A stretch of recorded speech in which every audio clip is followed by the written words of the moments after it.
onde podemos encontrar força para lidar com medos, tragédias, desastres e ataques terroristas. Para que exatamente podemos contar com Deus?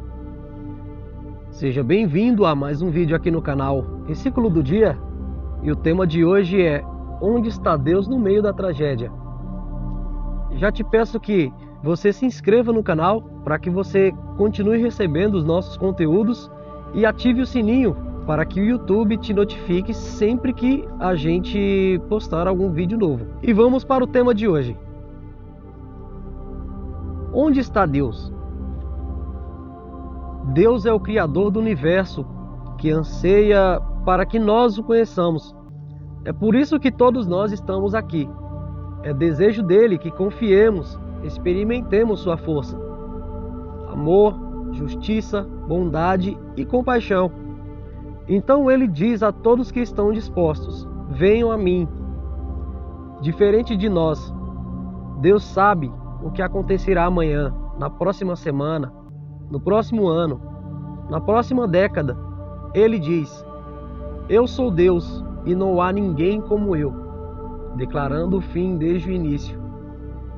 Essa passagem está em Isaías, capítulo 46, versículo 9. Ele sabe o que acontecerá no mundo. Mais importante, ele sabe o que acontecerá na sua vida e pode ajudá-lo se você tiver escolhido incluí-lo na sua vida. Ele nos diz que pode ser nosso refúgio e força, auxílio sempre presente em momentos de dificuldades. Mais uma passagem lá em Salmos, capítulo 46, versículo 1. Mas devemos fazer um esforço sincero para buscá-lo. Ele diz: vocês me buscarão e me encontrarão quando me procurarem de todo o coração. Passagem de Jeremias, capítulo 29, versículo 13.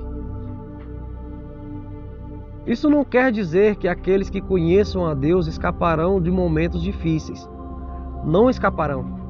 Quando um terrorista ataca, por exemplo, causa sofrimento e morte, aqueles que conhecem a Deus estarão envolvidos nesse sofrimento também. Mas com eles há uma paz e força que a presença de Deus dá. Um dos seguidores de Jesus colocou isso desta forma: de todos os lados somos pressionados, mas não desanimados. Ficamos perplexos, mas não desesperados. Somos perseguidos, mas não abandonados. Abatidos, mas não destruídos. Passagem em 2 Coríntios, capítulo 4, versículo 8 e 9. A realidade nos diz que experimentaremos problemas na vida. Porém, se nós passamos por eles enquanto conhecemos a Deus, podemos reagir a eles com uma perspectiva diferente e com uma força que não é nossa. Nenhum problema tem a capacidade de ser enorme demais para Deus. Ele é maior que todos os problemas que podem nos atingir, e não somos deixados sozinhos para lidar com eles. A palavra de Deus diz: o Senhor é bom, um refúgio em tempos de dificuldade. Ele cuida daqueles que nele confiam. Passagem de Naum, capítulo 1, versículo 7. E o Senhor está perto de todos os que invocam,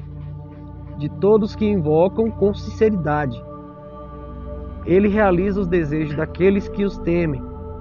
Ouve-os gritar por socorro e os salva.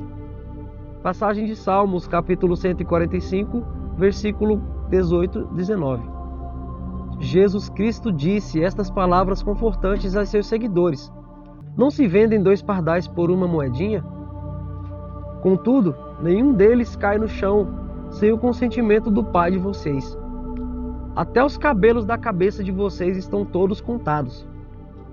Portanto, não tenha medo.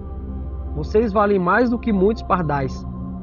Passagem de Mateus, capítulo 10, versículo 24 ao 31. Se você se voltar verdadeiramente para Deus, Ele cuidará de você como ninguém mais cuida, e de uma forma que ninguém mais pode. Deus criou a humanidade com a habilidade de escolher. Isso quer dizer que não somos forçados a um relacionamento com Ele. Ele nos permite rejeitá-lo e nos permite cometer atos ruins da mesma forma. Ele poderia forçar-nos a ser amáveis. Ele poderia forçar-nos a ser bons. Mas então que tipo de relacionamento teríamos com ele? Não seria desse jeito nenhum relacionamento, mas uma obediência forçada e absolutamente controlada. Ao invés disso, ele nos deu a dignidade humana do livre-arbítrio. Naturalmente, nós choramos do fundo das nossas almas. Mas Deus, como você poderia deixar algo desta magnitude acontecer? Como gostaríamos que ele agisse? Nós queremos que ele controle as ações das pessoas? Qual poderia ser um número possivelmente aceitável de mortes para Deus permitir? Nos sentiríamos melhor se Deus permitisse somente a morte de uma pessoa? Mesmo se Deus evitar a morte de uma pessoa, já não há liberdade de escolha. Pessoas escolhem ignorar a Deus, desafiar a Deus, viver a sua própria maneira e cometer atos horríveis contra os outros. Esse planeta não é um lugar seguro. Alguém pode atirar em nós, ou podemos ser atropelados por um carro, ou podemos pular de um prédio atacado por terroristas. Qualquer número de coisas podem acontecer a nós neste momento, neste ambiente duro chamado Terra. Um lugar onde a vontade de Deus não é sempre seguida. Mas ainda assim, Deus não está à mercê das pessoas, pelo contrário. Nós é que estamos à sua mercê. Felizmente, esse é o Deus que criou o universo com suas estrelas incontáveis, simplesmente ao falar as palavras. Haja luz no firmamento do céu. Gênesis capítulo 1, versículo 14. Esse é o Deus que diz que reina sobre as nações. Embora os problemas pareçam enormes demais para nós, nós temos um Deus incrivelmente capaz que nos lembra: eu sou o Senhor, o Deus de toda a humanidade. Há alguma coisa difícil demais para mim? De alguma forma, Ele é capaz de manter a liberdade dos homens pecadores e ainda assim fazer prevalecer a sua vontade. Deus claramente diz: meu conselho prevalecerá e eu realizarei todo o meu propósito. E podemos obter conforto se nossas vidas forem submetidas a Ele. Deus se opõe aos orgulhosos, mas dá graça aos humildes. Muitos de nós, não todos nós, escolhemos às vezes nos desviar de Deus e seus caminhos. Comparados a outros, podemos até nos considerarmos pessoas respeitáveis e amáveis. Mas sinceramente, se tivermos que encarar Deus, vamos nos deparar com o conhecimento do nosso pecado. Ao começarmos a direcionar nossas orações a Deus, não somos surpreendidos, paralisados pelo sentido de que Deus conhece bem nossos pensamentos, ações e egocentrismo. Nós temos, com nossas vidas e ações, nos distanciado de Deus. Nós temos geralmente vivido como se pudéssemos levar nossas vidas muito bem sem Ele. A Bíblia diz: todos nós, tal qual ovelhas, nos desviamos, cada um de nós se voltou para o seu próprio caminho. Passagem de Isaías, capítulo 53, versículo 6. E as consequências? Nosso pecado nos separa de Deus, o que afeta mais do que nossa vida aqui e agora. A penalidade por nosso pecado é a morte, ou separação eterna de Deus. No entanto, Deus providenciou uma maneira para sermos perdoados e conhecê-lo. Deus veio à terra para nos resgatar, pois Deus amou o mundo de tal maneira que enviou seu Filho unigênito para que todo que nele crê não pereça, mas tenha a vida eterna. Pois Deus enviou o Filho ao mundo não para condenar o mundo, mas para que o mundo pudesse ser salvo através dele. Novamente a passagem de João, capítulo 3, versículo 16 e 17. Essa passagem a gente leu ela em um outro vídeo que a gente postou aqui no canal. E continuando a nossa reflexão e a leitura, Deus conhece a dor e o sofrimento que encontramos neste mundo. Jesus deixou o conforto e a segurança do seu lar e entrou no duro ambiente em que vivemos. Jesus se cansou, conheceu a fome e a sede, sofreu acusações dos outros e foi banido pela família e pelos amigos. Mas Jesus experimentou muito mais do que dificuldades diárias. Jesus, o Filho de Deus, na forma humana, por vontade própria levou sobre si todo o pecado e pagou a nossa penalidade de morte. Conhecemos o amor nisto, que ele deu a sua vida por nós. João 3,16. Ele passou por tortura, morrendo uma morte de sufocação lenta e humilhante na cruz, para que fôssemos perdoados. Jesus disse aos outros antecipadamente que seria crucificado. Ele disse que 3 dias depois da sua morte, retornaria à vida provando que ele é Deus. Ele não disse que algum dia iria reencarnar. Quem poderia saber se ele realmente fizesse isso? Ele disse que 3 dias depois apareceria vivo fisicamente para aqueles que viram sua crucificação. Naquele 3º dia, o túmulo de Jesus foi encontrado vazio e muitas pessoas testificaram tê-lo visto. Agora ele nos oferece vida eterna. Nós não merecemos. É um dom de Deus oferecido a nós, o qual nós recebemos quando convidamos a entrar em nossas vidas. O dom de Deus é a vida eterna em Jesus Cristo. Se nos arrependermos do nosso pecado e nos voltarmos para Deus, nós poderemos ter o dom da vida eterna através de Jesus Cristo. É bem simples. Deus nos deu a vida eterna e esta vida está no seu Filho. Quem tem o Filho tem a vida. Quem não tem o Filho de Deus não tem a vida. Passagem de 1 João, capítulo 5, versículo 12. Ele quer entrar em nossas vidas. E quanto ao céu? A Bíblia diz que Deus pôs no coração do homem o anseio pela eternidade. Eclesiastes capítulo 3, versículo 11. Talvez isso signifique que nós saibamos em nossos corações como um mundo melhor seria.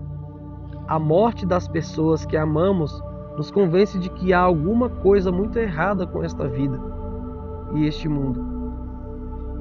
Em algum lugar no fundo de nossas almas, nós sabemos que deve haver um lugar melhor para viver, livre de dificuldades, angustiantes e dor. Tenha certeza, Deus tem sim um lugar melhor, o qual Ele mesmo nos oferece. Lá haverá um sistema completamente diferente no qual sua vontade é feita o tempo todo. Neste mundo, Deus enxugará toda lágrima dos olhos do seu povo. Não haverá mais tristeza, choro, morte ou dor.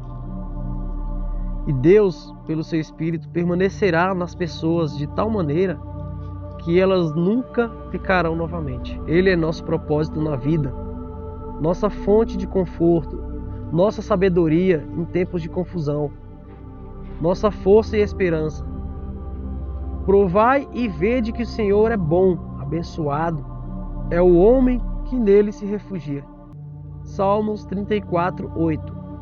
Alguns dizem que Deus é somente um apoio para os fracos, mas é provável que ele seja o único e confiável. Jesus disse: deixo-vos a paz, a minha paz vos dou, não como o mundo vos dá. Não se perturbe o vosso coração, nem se atemorize. Passagem de João, capítulo 14, versículo 27. Para aqueles que confiaram em Jesus durante suas vidas, ele diz que é como construir sua vida em uma rocha. Qualquer que seja a crise que o ataque nesta vida, ele pode mantê-lo forte. Você pode receber Cristo agora mesmo. Contudo, aos que receberam, aos que creram em seu nome, deu-lhes o direito de se tornarem filhos de Deus. E através de Jesus Cristo, podemos voltar a Deus. Jesus disse: eu sou o caminho, a verdade e a vida. Ninguém vem ao Pai, senão por mim. Jesus ofereceu: eis que estou à porta e bato. Se alguém ouvir a minha voz e abrir a porta, entrarei e cearei com ele, e ele comigo. Apocalipse, capítulo 3, versículo 20. Agora mesmo você pode convidar a Deus para entrar em sua vida.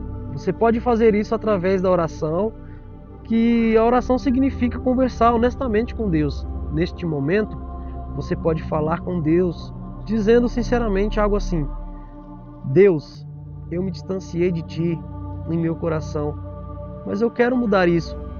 Quero conhecê-lo. Eu quero receber Jesus Cristo e o seu perdão em minha vida.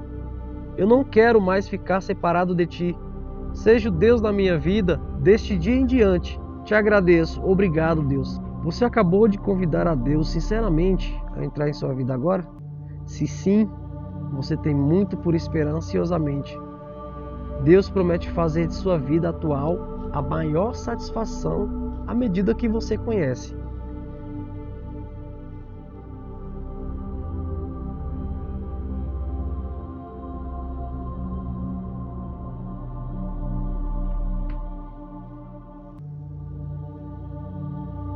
Para você crescer no conhecimento de Deus e de sua vontade para a sua vida, se aprofunde mais na leitura da Bíblia, no qual você pode estar indo lá no livro de Mateus, Marcos, Lucas e João, tá certo? Para finalizar aqui a nossa mensagem de hoje, eu vou ler um último versículo aqui. Sabemos que Deus age em todas as coisas para o bem daqueles que o amam, dos que foram chamados de acordo com o seu propósito. Passagem de Romanos, capítulo 8, versículo 27. Bom, essa foi a nossa mensagem de hoje. Transmita essa mensagem para seus amigos, seus familiares, pois eu tenho certeza que essa mensagem de alguma maneira vai transformar a vida dessa pessoa. Compartilha e vamos fazer que a mensagem de Deus, de Jesus Cristo, chegue o mais longe possível. Muito obrigado, que Deus o abençoe e nos vemos no próximo vídeo aqui no canal. Até mais!